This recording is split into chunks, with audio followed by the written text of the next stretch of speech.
Well, greetings and salutations.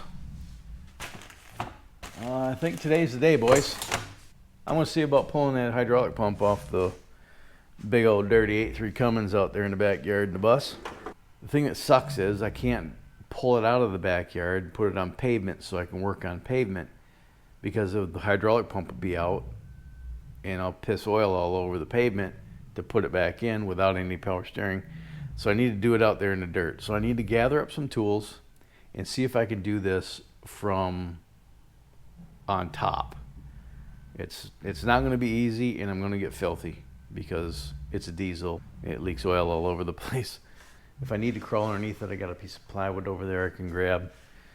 But let's see about getting this hydraulic pump out of the bus. Alrighty. So here I am in the engine compartment of my bus. I got an oil drain pan down there. I got to take that hose off, and that goes directly to the reservoir. So I'm going to lose whatever oil is left in the reservoir. And then I got to take that hose off. I can tell in the viewfinder here. That hydraulic line, that goes directly to the front of the bus, the power steering. And is there any more? Long story long, I need to take those hoses off and let the oil drain out of them in my drain pan, and then there's two bolts that hold this pump on. One's right back up here and then one down here. Right here. And that pump should come right off. Yes, sir. I believe it should. Looks pretty crusty. So I'm not going to film it because there's not enough room to stick you in here, but I'll show you the aftermath. Well, there it is.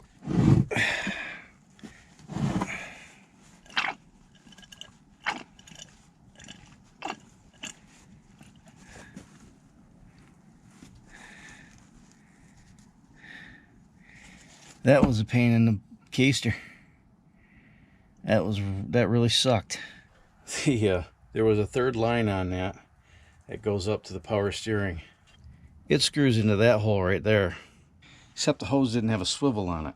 So I had to pull the pump off and unscrew the pump from the hose. That's just stupid. It probably weighs, I don't know, 10, 15 pounds. When that hose came off, the pump was straight up and down, and when the hose came off, it went fling, and it shot oil up my nose hole. And I'm just glad that COVID took my sense of smell, so I don't smell motor oil all over the place. I'm gonna take this inside the garage, see what I can see, and I don't know what model number it is or anything like that, but I have a general idea what it is. Coincidentally, this thing bolts onto the back, like I said, of the air compressor. Where I was positioned, I couldn't see any of the bolts, and what I thought were the bolts weren't the bolts. So now I gotta find those holes and put these bolts back in. It's like wrenching via braille. Doing it all blind. Hey, look at me. Filthy. Just getting close to this and you get filthy. Alright, check in with you in a minute. So I got that hose out. This end is what was screwed into the pump, and that's not a swivel. Meaning that when I put a wrench on that hex there and turn it, the whole hose turns. And you see it's sealed with an O-ring. Whereas this one has a swivel and it has an inverted flare. So I want to get an adapter that goes male hydraulic fitting to a male inverted flare fitting, so I can use a swivel on both ends. That way I can install the pump and then I can install the hose without going back and forth between the pump and the hard line. Does that make sense? I hope it does.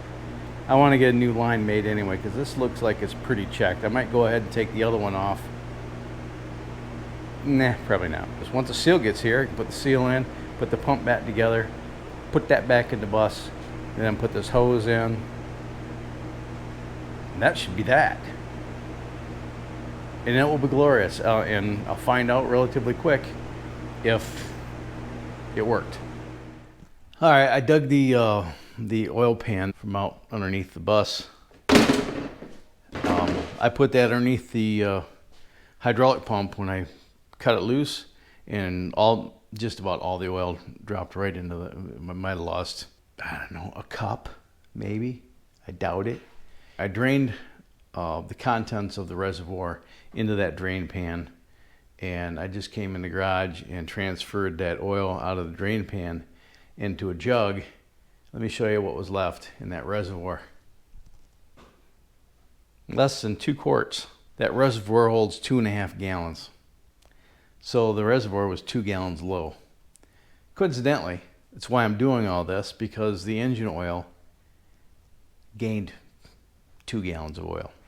Probably more, because I think on the trip from Nevada to out here, I believe I topped off the reservoir in Kingman. I don't remember how much I put in, but I know I topped the reservoir off in Kingman, and I think it may have taken a little bit of oil out of the oil pan and brought it down to the full level, because I wanted to check how much oil I gained in the distance it took to get from Kingman to home. That'll give you an idea how much oil I wasn't losing it was just being transferred from a closed system to another closed system via this seal. That's my theory, and I'm sticking to it. And by tomorrow, I should know for sure. All right, so I got the pump kind of semi-disassembled. Nothing looks terrible in there. Not a lot of wear. It's not the brand of pump that I thought it was going to be. I don't even know where the data tag is now. There it is. John S. Barnes Corp from Rockford, Illinois. $24.95. This is the seal that I'm thinking is bad. And it don't look bad. There's no obvious. It's hard as a rock though. Yeah, that seal's screwed. There's no flex at all in that seal. So I want to see if I can locate this seal. If I can find a seal that's this size, maybe I can find a part number on the seal. That'd be awesome. If I can replace this seal, I might be into it for $10. If I have to replace the whole unit, I don't know. Anywhere between $250 and $600. So let's try the seal first and see what I can come up with. Day 2. Here's the new seal. I'm trying to see if I can see numbers on this, and my eyes are so screwed I can't see nothing. So I need to put on my cheaters. That's the old one. Boy, those numbers are small. Anyway, it doesn't matter. I took some measurements here, and they seem to be about the same. The outside diameter looks good.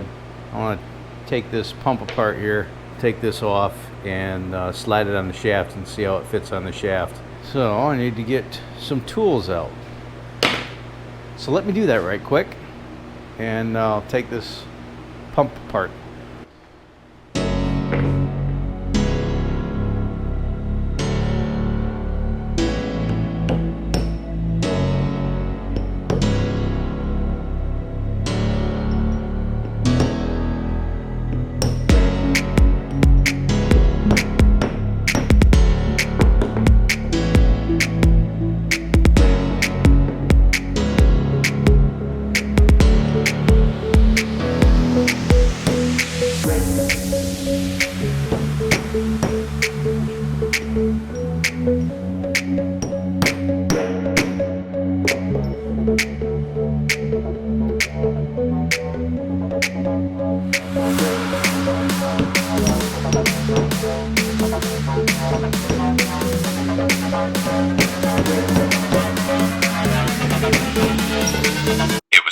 moment that he knew he fucked up.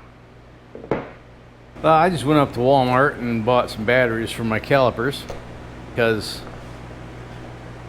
the new seal would not go all the way into, well, I shouldn't say it wouldn't go all the way. It would go all the way into its bore where it sets, but it was just a little bit proud and would not let the C-clip seat. And I beat on it, beat on it, beat on it. Where now the C-clip is a little twisted. But I pulled it back out and I compared it.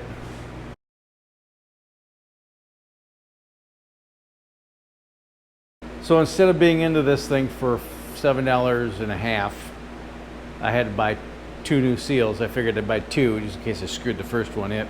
I have a 50-50 chance of getting it right the second time around, which I'm not even going to try to figure the math on that. But anyway, I did find a 30 millimeter outside diameter, 19 millimeter inside diameter, and 6 millimeter thick seal. But they weren't $7.50, they were $15.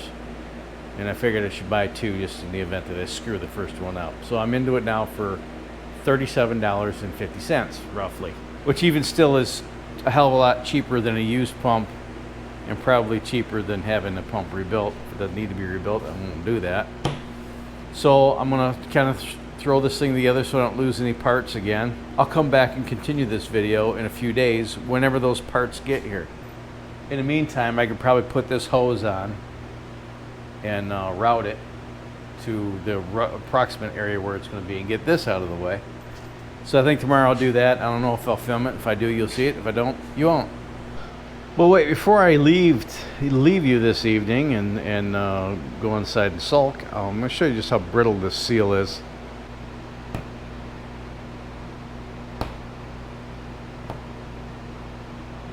See how that lip just breaks away?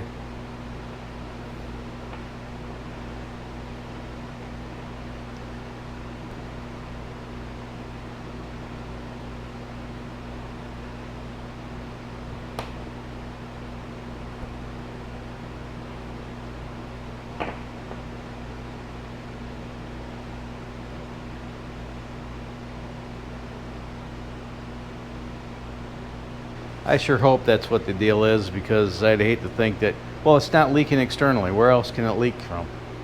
I mean, it wasn't leaking onto the ground. It was leaking into the engine and filling up the crankcase. So that's the only place that the oil can come from.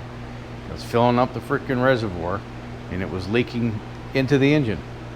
That's the only, this seal is the only barrier between the power steering reservoir and the engine oil. See you in a few days when the other part gets here, and we'll put this pump together and throw it on. 2,000 years later.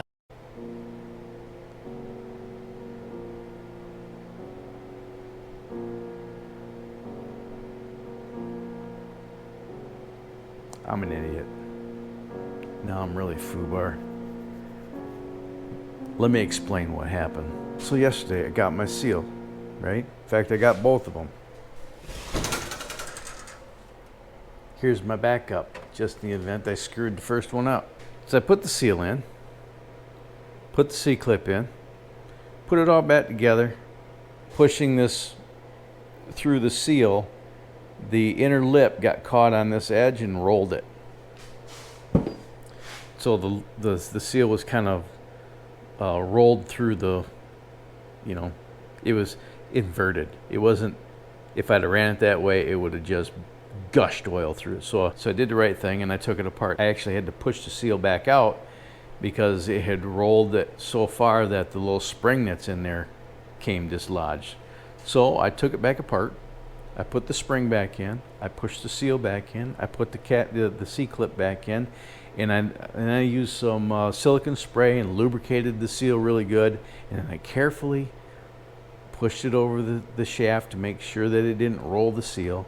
I got it all back on there, and I reassembled the pump. And once I got the pump reassembled, I tried to turn the shaft and it wouldn't turn. So I got a little bit of leverage out and it still wouldn't turn. So I took it back apart. Let me show you what ended up happening. You see that? This little plastic part, right? That kind of backs up that rubber seal. It fits in a small gap between the O-ring groove there and the rubber seal. So this rubber gasket right here has a little ledge cut in it, and this plastic part cinches down between the backing plate and that gasket and keeps it in place so it doesn't blow out. It popped loose, and I screwed things together, and then I got on it with this beast and tightened it down, and it squished it.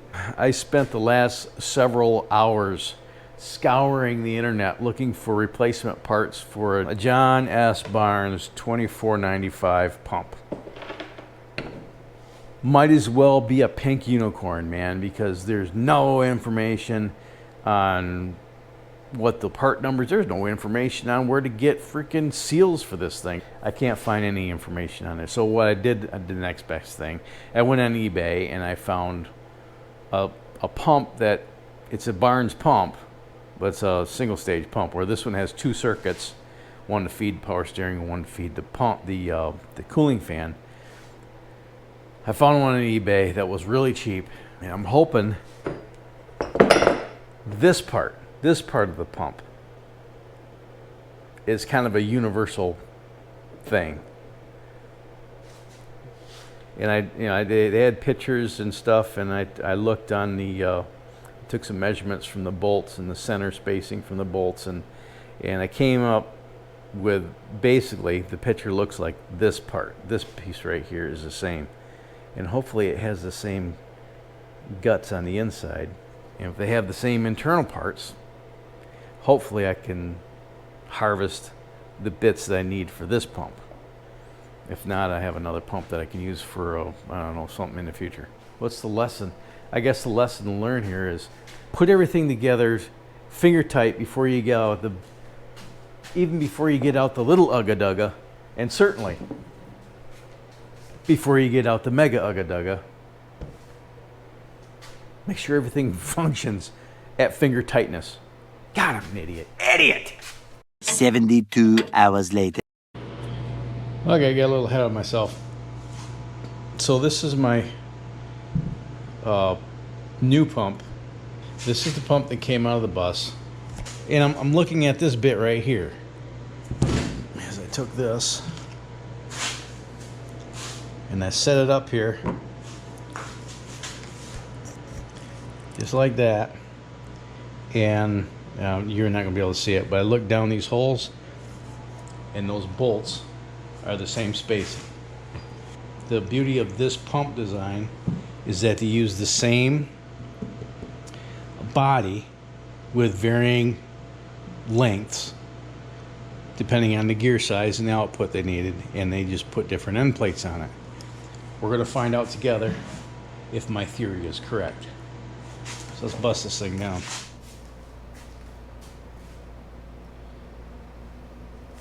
There's the piece that I needed, right? This is the one that I squidged right here. And I took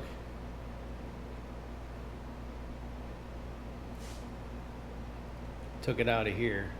Let's see, they're almost the same. Little different, but the shaft sizes are the same. These gaskets are the same, and that little plastic piece is just there to lock that gasket in there so they can't get squished out.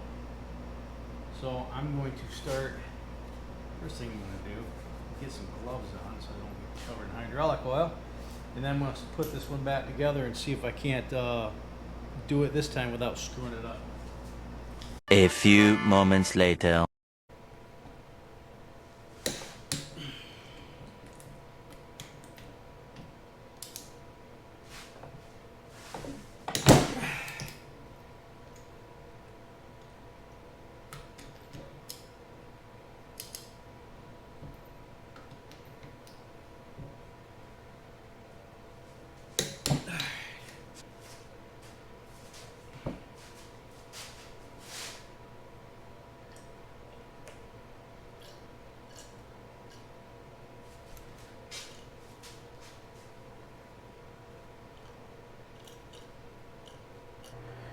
Alright, well, it turns. It's making noises. So I already have the hose on, so I'll bolt this thing on, weather permitting, tomorrow, and see if it works. And if it does, yay me. I fixed it for under $100. Anybody need a single stage hydraulic pump that's missing a couple seals? I'll sell it cheap. What am I kidding? I'm gonna keep this thing around for 20 years and throw it away when I'm 75. All right, see you tomorrow. Tomorrow. Hello. How are you today? I'm gonna see if I can get this in from up here, so I don't have to crawl underneath this thing. But I'll probably end up crawling up underneath there anyway. Let's get started. All right.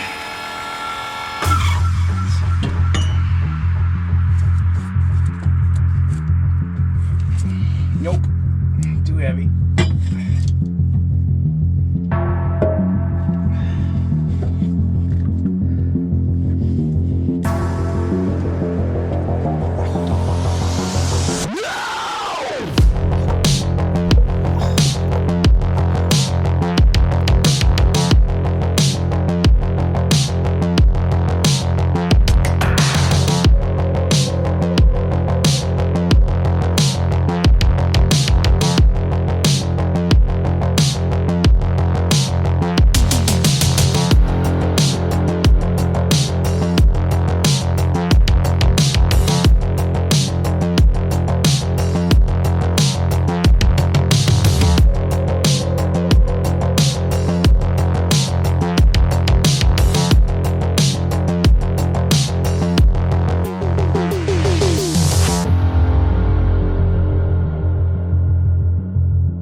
I have to go get my big ass vice grips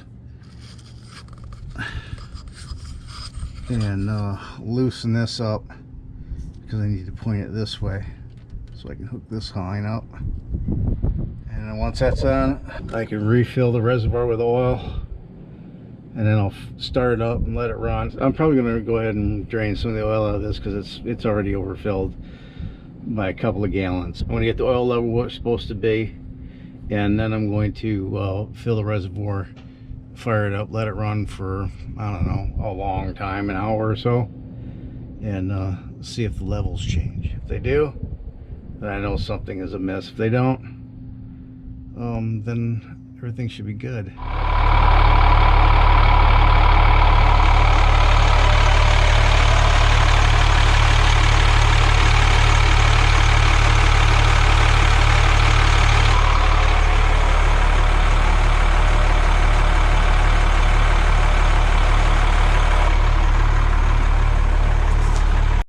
2 hours later.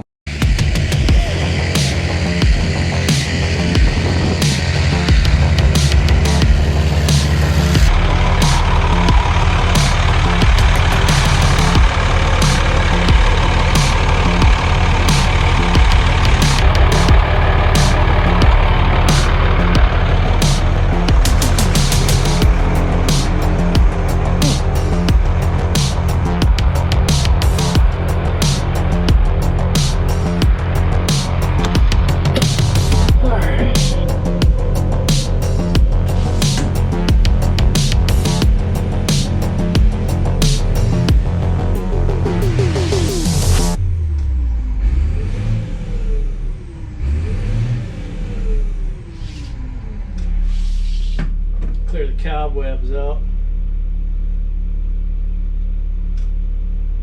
Yeah. The reservoir is still full.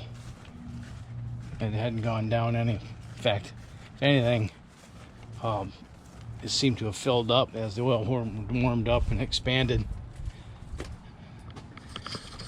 It actually filled up a little bit. I filled this just to the very top, just so you can see a little sliver of that glass. And then as everything warmed up, the oil expanded and filled up the reservoir a little more. So I don't see any leaks. I guess the next thing is to road trip this thing. I still got things to do on the inside, but damn, the price of lumber is still too damn high, so it's just gonna have to wait. But in the meantime, I'm hoping that fixed the issue.